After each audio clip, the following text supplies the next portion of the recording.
네, 안녕하십니까. 소개받은 전남대병원 신장내과의 배은입니다. 제가 오늘 말씀드릴 내용은 ICU 환자에서 엑시드 베이스와 일렉트로라이트 디스터번스가 되겠습니다. ICU에서 일렉트로라이트와 엑시드 베이스 디스터번스는 디스나트레미아, 디스칼레미아가 가장 많지만 기존에 많이 다루어졌던 내용으로 오늘은 메타볼릭 알칼로시스 엑시도시스, 그리고 칼슘 디스오더, 포스페이트 디스오더, 마그네슘 디스오더에 대해서 말씀드리도록 하겠습니다. 첫 번째 메타볼릭 엑시도시스입니다. 메타볼릭 엑시도시스는 엑시드를 개인하거나 알칼리를 로스한 경우에 우리가 엑시도시스라고 하고, 네미아라는 경우에는 폐하가 7.35 이하인 경우를 엑시데미아라고 합니다. 만일 메타볼릭 알칼로시스와 엑시도시스가 같이 있다면 실제로 폐하는 정상일 수도 있기 때문에 엑시도시스와 엑시데미아가 꼭 같은 것을 의미하지는 않겠습니다. 블러드 폐하와 바이카보네이트 농도에 따라서 모더레이트, 마일드, 시비어로 나누어져 있고, 블러드 폐하가 7.2 이하, 바이카보네이트 농도가 10 이하인 경우를 우리가 시비어 메타볼릭 엑시도시스라고 이야기를 하겠습니다. 이러한 메타볼릭 엑시도시스는 모탈러티를 예측한다는 보고가 있어서 중요하게 생각되어지고 있습니다. 그 중에서 ICU에 가장 많은 것은 하이퍼락테이테미에 의한 메타볼릭 엑시도시스인데, 티슈 퍼퓨전 감소의 타입, 즉 타입 A에 생긴 하이퍼락테이테미아, 그리고 티슈 하이폭시아에는 관계없이 생기는 타입 B 하이퍼락테이테미아가 있는데, 이런 타입 B는 드럭과 관련된 경우가 많습니다. ICU에서는 카테콜라민이 카테콜라민에 의해서 유발되는 메타볼릭 엑시도시스가 있을 수가 있겠습니다. 락테이트 레벨에 따라서 심톰이 없는 경우에서부터 타키미아, 디스미아, 시저, 그리고 멘탈 체인지, 아리스미, 하트 페일리어까지 나타날 수가 있겠습니다. 케이스를 보시겠습니다. 70세 여자 환자분이시고 하루 전부터 아뉴리아가 있어서 오셨습니다. 고혈압과 당뇨가 있으셨고 캐비지와 PCI 받은 히스토리가 있으십니다. 15년 전부터 당뇨병으로 경구용 혈당 강화제를 복용 중이셨고 오심, 구토 및 1일 전부터 소변량이 감소하여 내원하였습니다. 2주 전에 체크한 검사상 정상 소견을 보이지만 이번 응급실로 내원했을 때는 AKI 소견을 보시면서 폐하 6.8, 바이카보네이트 3.1, 락테이트 13.6으로 하이퍼락테이테미아에 의한 메타볼릭 엑시도시스 소견을 보이고 있습니다. 응급실에 내온 당시에 소변이 나오지 않았기 때문에 바로 CRRT를 시행을 하였고 4일간 CRRT 한 후에 환자분은 호전돼서 퇴원을 하였던 환자분입니다. 환자 약물 히스토리를 보시면 보시다시피 메포민을 복용하고 있는 것을 알 수가 있겠습니다. 따라서 이 환자는 메포민에 의한 타입 B 하이퍼락테이테미아에 의한 락틱 엑시도시스를 진단할 수 있겠습니다. 치료로는 A, B, C를 확보를 하고 폐하가 7.1 이하인 경우에 소듐 바이카보네이트 인퓨전 하는 것이 도움이 된다고 되어 있고, 그리고 레피드한 폐하가 7.0 이하이고 언스테이블한 경우에는 우리가 CRRT를 하는 것이 도움이 되겠습니다. 메포민은 락틱 엑시도시스를 잘 유발하기 때문에 한동안 사용하지 않았지만 메포민이 당뇨약제로서 싸고 너무 좋은 약이기 때문에 2015년에 자마에서 다음과 같이 공고를 하고 있습니다.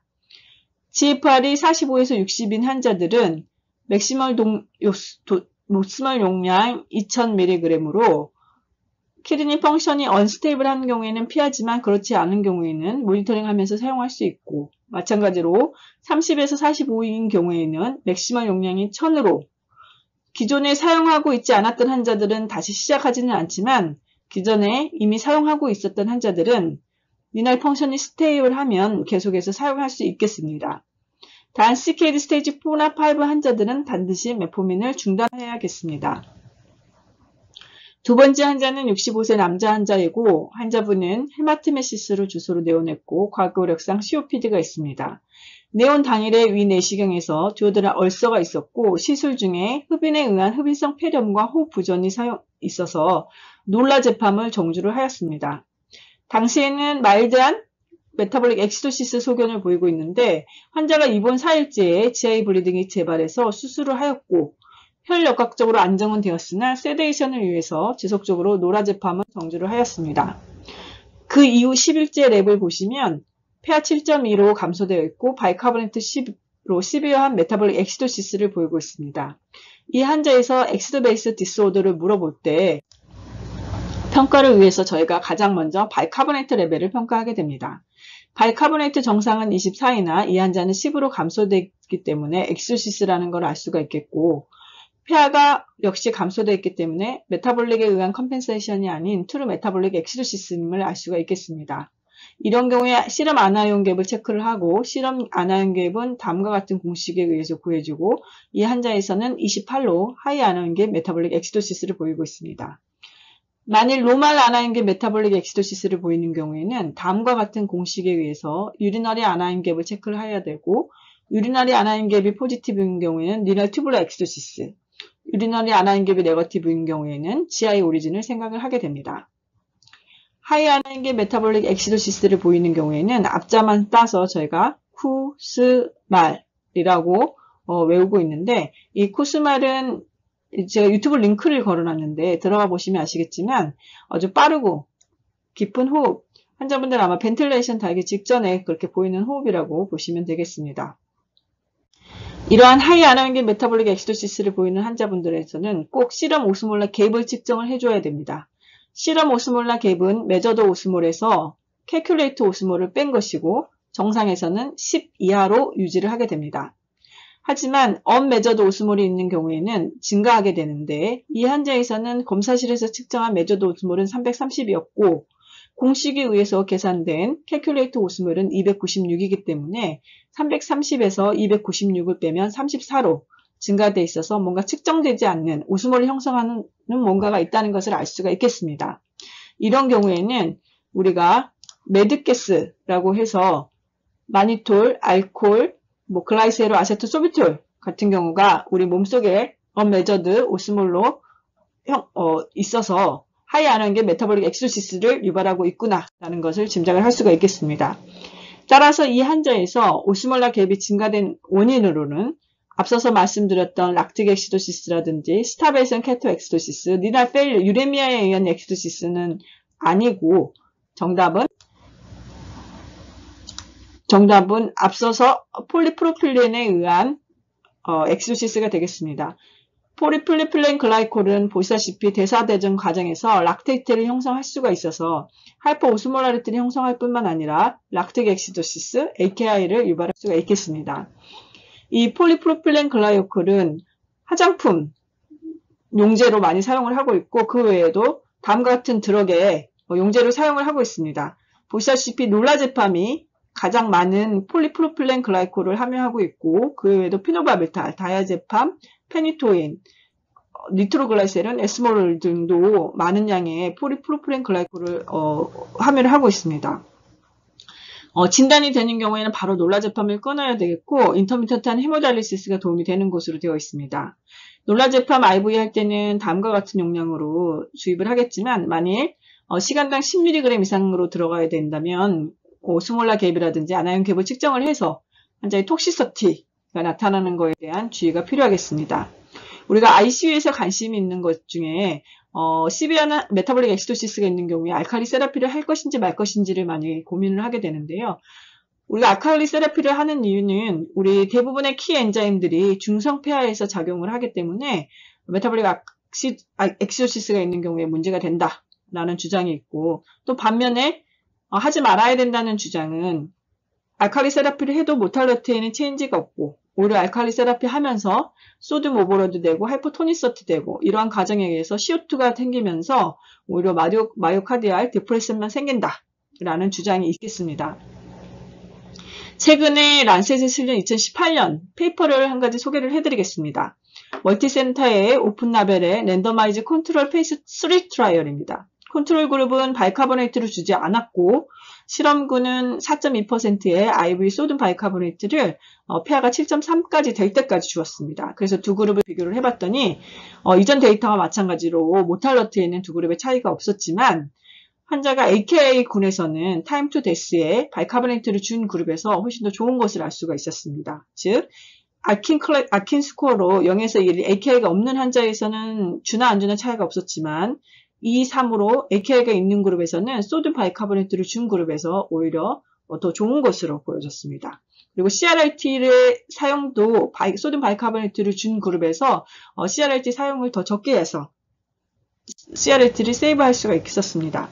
따라서 좀 정리를 해보면 소듐 바이카보네이트는 ESRD나 CKD 환자에서는 오스테오페니아, 하이퍼칼시유리아, 그 다음에 나트레우레시스, 사코페니아를 막기 위해서 타겟 레인지 20에서 22로 맞춰주라는 것은 이미 저희가 다 잘 알고 있는 내용이고요. 앞서서 란셋 페이퍼에서 마찬가지로 AKA 환자에서는 폐하 7.2 이하인 경우에 사용을 해볼 수가 있겠습니다. 단 기존과 마찬가지로 DKA라든지 L-락틱 엑시도시스인 경우에는 아직 컨트라버시가 있겠습니다. 다음은 메타볼릭 알칼로시스에 대해서 말씀드리겠습니다. ICU 환자에서는 가스트릭 드레이니지, 다이어틱스, 보미팅 등과 관련해서 메타볼릭 알칼로시스가 쉽게 발생을 할 수가 있는데요. 저희가 메타볼릭 알칼로시스는 대개 하이포칼레미아와 동반되어 있습니다. 그래서 혈압이 높은 경우에는 다음과 같이 미네랄 코티코이드가 익세스된 상황을 먼저 생각을 해볼 수가 있겠고, 혈압이 정상인 경우에는 유린 클로라이드 레벨을 측정하는 게 도움이 되겠습니다. 유린 클로라이드 레벨이 10 이하인 경우에는 지하의 오리진을 생각을 해볼 수가 있겠고, 유린 클로라이드 레벨이 20 이상인 경우에는 리날 오리진을 생각을 해볼 수가 있겠습니다. 이런 메타볼릭 알칼로시스는 하이드로겐 이온 노스와 그다음에 바이카보네이트를 IV로 준 경우, 그리고 볼륨 콘트랙션 등에 의해서 제네레이션 되는데, 왜 볼륨 콘트랙션이 메타볼릭 알칼로시스를 유발하는지를 살펴보겠습니다. 70kg의 컨제스티브 하트 페일러가 있는 환자가 있다고 생각을 해보시면, 이 환자가 볼륨이 익스펜전 돼서 21리터의 ECF에 토탈 바이카보네이트가 528이면 바이카보네이트 농도는 24mmol/L가 있습니다. 이 환자에서 볼륨을 조절하기 위해 다이유레틱스를 써서 물만 5리터를 제거를 하였으면 환자의 ECF의 볼륨은 17리터로 감소가 됩니다. 하지만 바이카보네이트는 그대로 있기 때문에 농도를 계산해 보면 바이카보네이트 농도는 31mmol/L입니다. 따라서 볼륨만 제거를 했지만 이 환자는 메타볼릭 알칼로시스가 생성이 되겠습니다. 그래서 메타볼릭 알칼로시스가 있는 환자의 트리트먼트는 볼륨 익스펜전을 해주는 것이 가장 중요하겠습니다. 메타볼릭 알칼로시스가 있는 경우에 포타슘, 그리고 하이포칼레미아, 하이포마그네세미아가 동반되어 있기 때문에 같이 리플레이스먼트가 중요하겠고, 앞서서 미네랄 코티코이드가 익세스된 상황이라면 스피로락톤이라든지 아미로라이드를 사용을 해서 같이 블락시켜주는 것도 중요하겠습니다. 케이스를 보시겠습니다. 64세 여자 환자이고 환자분은 엑스드베이스 디스터번스가 있어서 컨설트가 되었습니다. 컨제스티브 하트 페일러가 있고 환자는 3일 전 콜레시스텍토미를 시행한 후에 나이트로가스틱 석션과 벤틀레이트 서포트, 그리고 KCl이 믹스된 IV 락테이트는 바이카보네이트가 포함된 솔루션이라고 생각을 하시면 되겠습니다.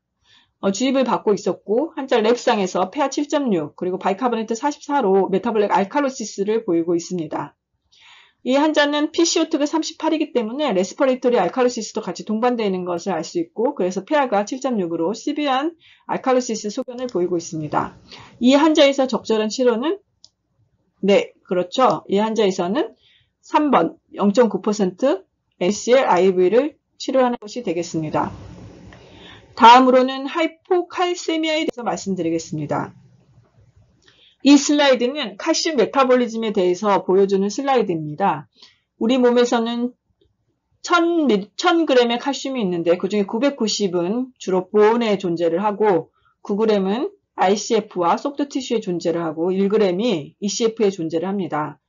그리고 하루에 다이어트로 1g의 칼슘을 섭취를 하게 되면 그중에 0.8g은 대변으로 나가고 0.2g은 콩팥으로 배설이 됩니다.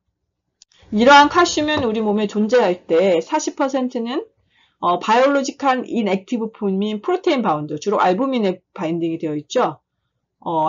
프로테인 바운드드 폼으로 존재를 하고 60%는 울트라 필트레이트 폼으로 존재하는데 그 중에 9%는 아나이온에 컴플렉스 되어 있습니다. 이러한 아나이온으로는 사이트레이트, 바이카보네이트, 포스페이트가 있고, 그리고 51%는 바이올로지컬 액티브한 아이오나이즈 칼슘 형태로 존재를 하게 됩니다. 따라서 칼슘 콘센트레이션에 영향을 미치는 인자로는 앞서서 말씀드렸듯이 알부민 농도가 1g 감소할 때, 1mg/dL 감소할 때 칼슘 농도는 0.8mg/dL 감소하게 되겠고, 아나이온 농도가 높아지면 칼슘이 여기에 바인딩을 하기 때문에 하이포칼세미아가 발생할 수 있습니다. 엑시드 베이스 어브노멀리티에 대해서 살펴보면 엑시드 베이스 어브노멀리티에서 엑시데미아가 있다고 생각을 하시면 우리가 하이드로겐 이온이 많다는 얘기고, 이렇게 많은 하이드로겐 이온은 알부민에 바인딩 되면서 상대적으로 칼슘 이온이 프리한 폼으로 떨어지게 됩니다. 그래서 아이오나이즈 칼슘, 즉 하이퍼칼세미아가 나타나게 되고, 반면에 알칼레미아가 있는 경우에는 하이드로겐 이온이 적기 때문에 칼슘이 더 바인딩을 돼서 아이오나이즈 칼슘 농도는 더 떨어져서 하이포칼세미아를 유발할 수 있겠습니다. 그렇다면 케이스를 보시고 가겠습니다. 환자는 30세 여자 환자였는데 한 달 전부터 발생한 제너럴 위크니스를 주소로 내원해서 봤더니 환자가 하이퍼칼레미아가 있고 비행 크레아틴 증가되어 있으면서 메타볼릭 엑시도시스 그리고 아네미아를 보이고 있습니다. 이 환자는 ESRD 환자인 거, 이미 컴플리케이션이 보이는 ESRD 환자인 걸 알 수 있고, 환자 포타슘 높고 와이드 QRX 보이고 있고 해서 바로 페모럴 캐스를 놓고 이머전시 헤모다이알리시스를 시행하고, 환자는 다이알리시스를 잘 했는데 2시간 후에 갑자기 제너럴라이즈 토닉 클로닉 시저를 보이게 됩니다. 그렇다면 이 환자에서 시저를 한 이유는 무엇일까요? 프리다이알리시스 하이포포스파테미아, 프리다이알리시스 하이포칼세미아, 레피드 커렉션 오브 엑소시스, 시비어 유레미아, 하이포글라이세미 다이알리시스? 네, 그렇습니다. 정답은 엑시도시스를 너무 급작스럽게 정해 준 것이 원인이 되었겠습니다. 좀 더 이해하기 쉽게 제가 카툰을 준비를 해보았습니다.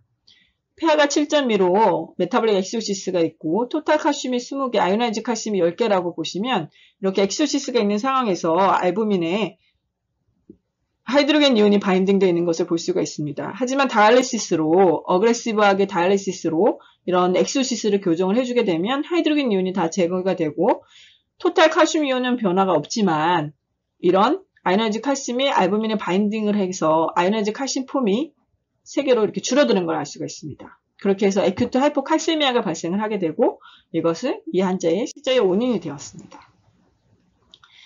방금 설명드린 이런 케이스 외에도 사이트레이트 톡시세티에 의해서 에큐트 하이포칼세미아가 발생할 수 있는데, 우리가 매시브하게 트랜스퓨전 한 경우에 사이트레이트가 안티코아귤런트로 들어있고 이런 아나이온에 칼슘이 바인딩을 하게 되면 그것도 마찬가지로 에큐트 하이포칼세미아를 유발을 할 수가 있겠습니다.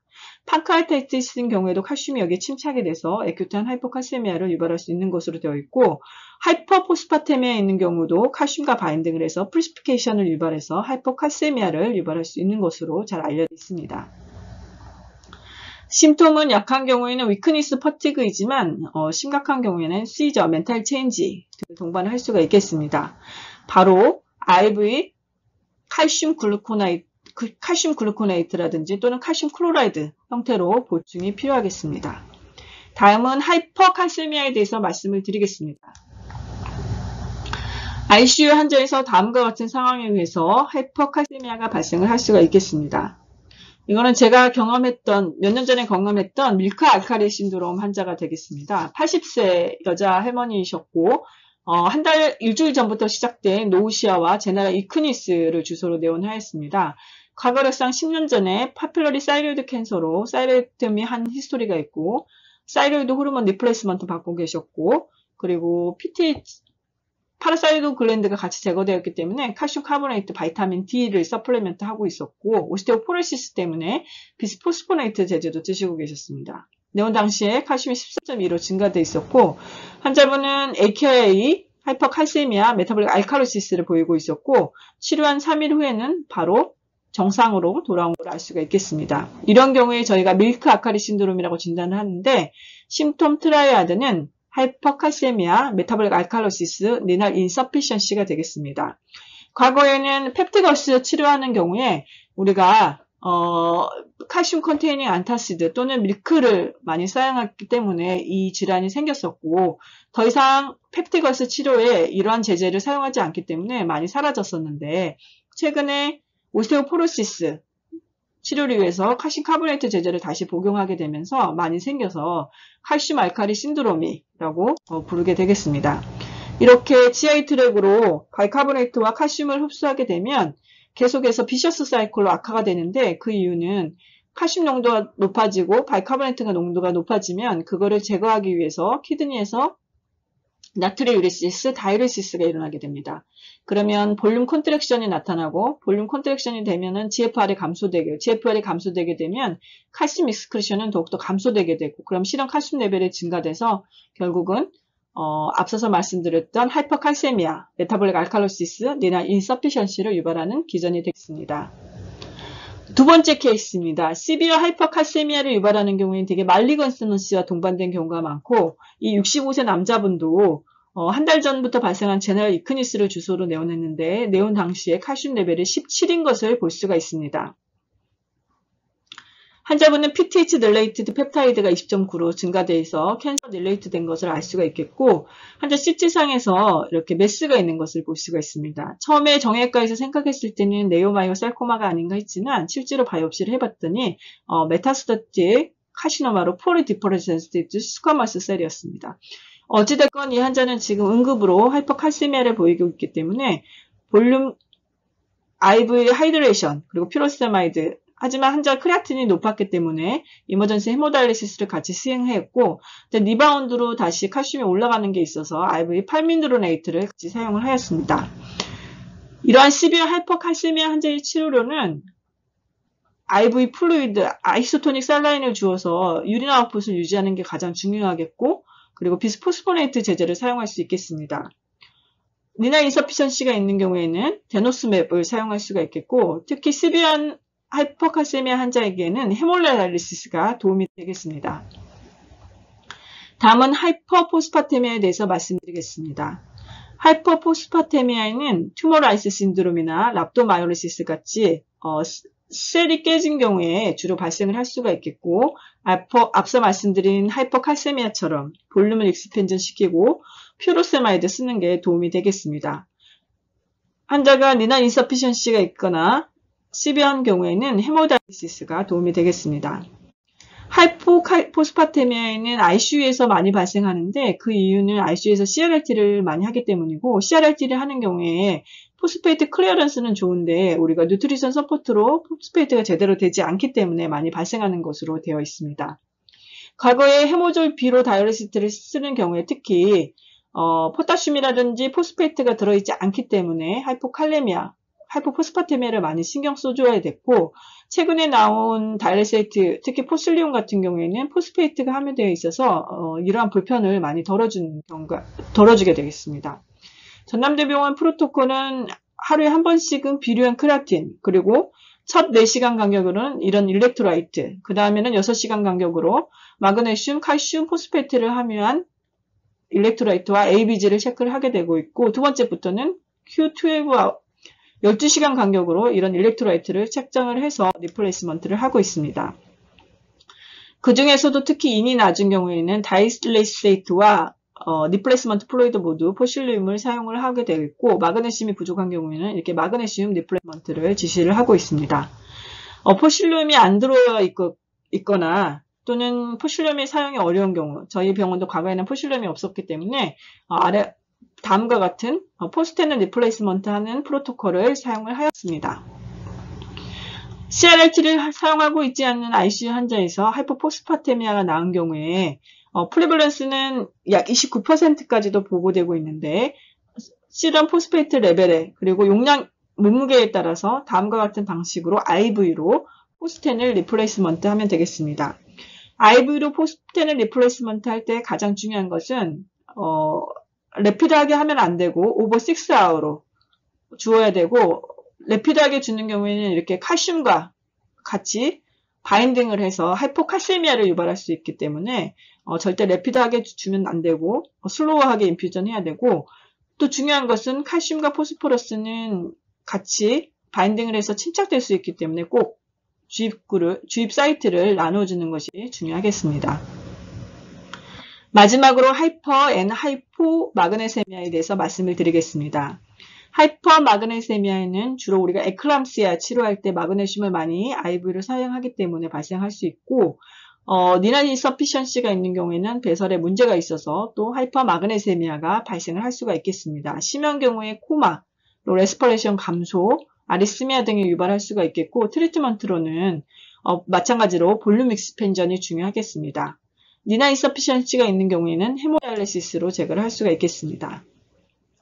ICU에서 하이포마그네세미아도 하이포포스파테미아 마찬가지로 인시던시가 많이 증가되어 있고 여기도 마찬가지로 아리스미아, 테타니, 시저 등을 발생을 할 수가 있겠습니다. IV로 MgSO4를 로딩하고 메인터넌스 도수로 리플레이스먼트를 하면 되겠습니다. 이상 제가 말씀드린 내용을 좀 요약을 해보도록 하겠습니다. 메타볼릭 엑시도시스가 있는 경우에는 우리가 아나이온 갭을 측정을 하고 그런 경우에 또 하이 아나이온계 메타볼릭 엑시도시스가 있는 경우에는 오스몰라 갭을 측정을 해서 언메저드 오스몰라를 형성하는 어떤 매드가스가 있지 않는지 꼭 확인을 해줘야 되는 게 필요하겠습니다. 알칼리세기라피는 CKD 환자에서는 꼭 필수적이고 AKI 환자에서도 도움이 되는 것 같습니다. DKA와 락틱 엑시도시스는 네프롤로지스트와 그리고 중환자 의학을 하시는 분들 사이에는 차이가 있는 것으로 보여지고 있습니다. 메타볼릭 알칼로시스는 대개 볼륨 컨트랙션과 관련이 있어서 메타볼릭 알칼로시스가 있는 환자는 소듐 클로라이드를 IV에서 볼륨을 리플레이스먼트 해주면 메타볼릭 알칼로시스가 호전이 되겠습니다.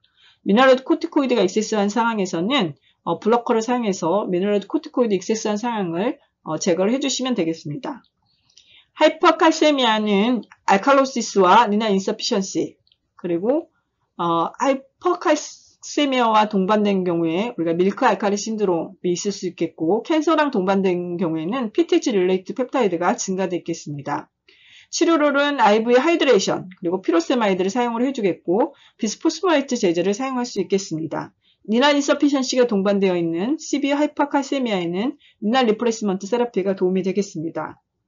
하이포칼세미아는 환자가 엑시도시스가 발생했거나 또는 사이트레이트에 의해서 칼슘이 아나이온에 바인딩을 해버리는 경우에 발생을 할 수가 있겠고 IV로 칼슘을 리플레이스먼트 하는 것이 치료가 되겠습니다. 하이퍼포스파테미아의 경우에는 튜머라이시스 신드롬, 랍도마이로시스 같은 머슬이 깨진 경우에 많이 발생을 하고 마찬가지로 하이드레이션 그리고 니난 인서피션시가 있는 경우에 니난 리플레이스먼트 세라피를 하겠습니다. 하이포포스파테미아에는 CRLT와 동반돼서 ICU에서 많이 발생을 하고 포실리움 같은 포스파이트가 바인딩된 다이레시트가 나오면서 많이 인시던스를 줄일 수는 있지만 사용이 여의치 않는 경우에는 IV로 슬로우리하게 포스텐을 IV 할 수가 있겠습니다. 하이퍼마그네세미아의 경우에는 우리 에클램시 치료를 위해서 마그네슘을 많이 IV로 주는 경우에 발생을 할 수가 있겠고 치료로는 하이드레이션 그리고 니난 인서피션시가 있는 경우에는 RLT가 도움이 되겠습니다. 하이퍼마그네세미아도 마찬가지로 ICU 환자에서 많이 발생을 할 수가 있겠고 아리스미아 등을 유발할 수가 있겠습니다. MgSO4 IV로 치료가 가능하겠습니다. 네, 제가 준비한 내용은 여기까지이고요. 경청해 주셔서 감사합니다. 감사합니다.